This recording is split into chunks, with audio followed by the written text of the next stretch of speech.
ഒരു ദിവസം വെറുതെ ഇരുന്നപ്പോൾ കതിരി പോകാമെന്ന് വിചാരിച്ചു. അങ്ങനെ ഞങ്ങളെല്ലാവരും കൂടെ കതിരിലൊക്കെ പോയി.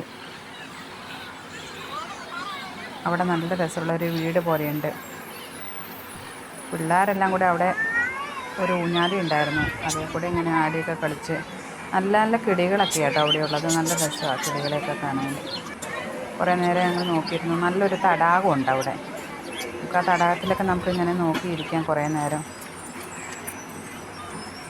പിന്നെ അവിടെ ഒരു ചങ്ങല പോലത്തെ ഒരു ചെറിയൊരു തടാകം. ആ തടാകത്തിൻ്റെ അവിടെ കൂടെ ഇങ്ങനെ സ്റ്റെപ്പൊക്കെ കെട്ടി നമുക്കതിലൂടെ നടക്കാൻ നല്ല രസമാണ്. പിന്നെ കുറേ സാധനങ്ങളുണ്ട്. പിള്ളേരൊക്കെ ഇതിനകത്തൊക്കെ വാശി പിടിക്കുക, ഓരോ സാധനങ്ങൾ വേണമെന്ന് പറഞ്ഞുകൊണ്ട്. നല്ല രസമാണ് അവിടെ ഇങ്ങനെ. ഒത്തിരി പേര് അവിടെ ഇങ്ങനെ ഇരിക്കുന്നു. പിന്നെ അവിടെ ഒരു ഊഞ്ഞാല ഉണ്ടായിരുന്നു, നല്ലതാണ്. അതിനകത്ത് ആടാനൊക്കെ രസമാണ്. എല്ലാവരും കൂട്ടി നമ്മളൊക്കെ ഇടയ്ക്കൊക്കെ ഒന്ന് പോകണം. പിള്ളേർക്കൊക്കെ ഒന്ന് ഹാപ്പി ആവട്ടെ അവരൊക്കെ ഒന്ന്. എല്ലാവരും പിള്ളേർ ഒത്തിരി ആൾക്കാർ അവിടെ വന്നിട്ടുണ്ട്. ഈ അവധി സമയമല്ലേ, പിള്ളേരെല്ലാം വന്ന് കാണുകയാണ്. കുറേ പേരവിടെ ഒരു തടാകം പോലെ ഒരു കുളം കെട്ടിയിട്ടിട്ടുണ്ട്, അവിടെ ഇങ്ങനെ കളിക്കുന്നു.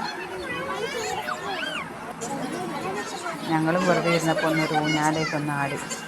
ജീവിതത്തിൽ നമുക്ക് ആസ്വദിക്കാൻ ഇതൊക്കെയല്ലേ ഉള്ളൂ. പിള്ളേർ പിന്നെ കുതിരയുടെ പുറത്തൊക്കെ ഒന്ന് കയറിയാലോ എന്ന് ചോദിച്ചു. അങ്ങനെ അയറിനും ഏഞ്ചലും കുതിരയുടെ പുറത്ത് കയറി. അവർക്ക് ഭയങ്കര പേടിയായിരുന്നു. അവർ ഒരു റൗണ്ട് അങ്ങനെ പോയി. പിന്നെ ആൻമരിയും അനീറ്റയും കൂടെ ഒരു റൗണ്ട് അങ്ങനെ പോയി. ഒരു ഭയങ്കര എൻജോയ് ചെയ്തു. അവർക്ക് ഭയങ്കര ഇഷ്ടപ്പെട്ടെന്നാണ് അവർ പറഞ്ഞു. അവരെ അങ്ങനെ ഒരു കുതിര സവാരിയൊക്കെ നടത്തി. കുറച്ച് ഫോട്ടോഷൂട്ടൊക്കെ ഞങ്ങൾ അങ്ങനെ അവിടെ എടുത്ത് അങ്ങനെ എല്ലാവരും എൻജോയ് ചെയ്ത് നല്ല രസമായൊരു ദിവസമായിരുന്നു.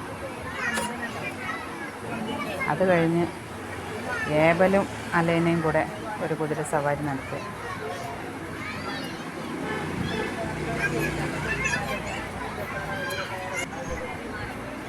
അങ്ങനെ പിള്ളേർക്കെല്ലാം ഭയങ്കര സന്തോഷമായി. ഈ അവധിക്കാലത്ത് അവരെവിടെയും കൊണ്ടില്ല എന്നുള്ളൊരു പരാതിയും തീർന്നു. അങ്ങനെ പിള്ളേരെല്ലാം ഓരോ റൗണ്ട് ആസ്വദിച്ച് വന്നു.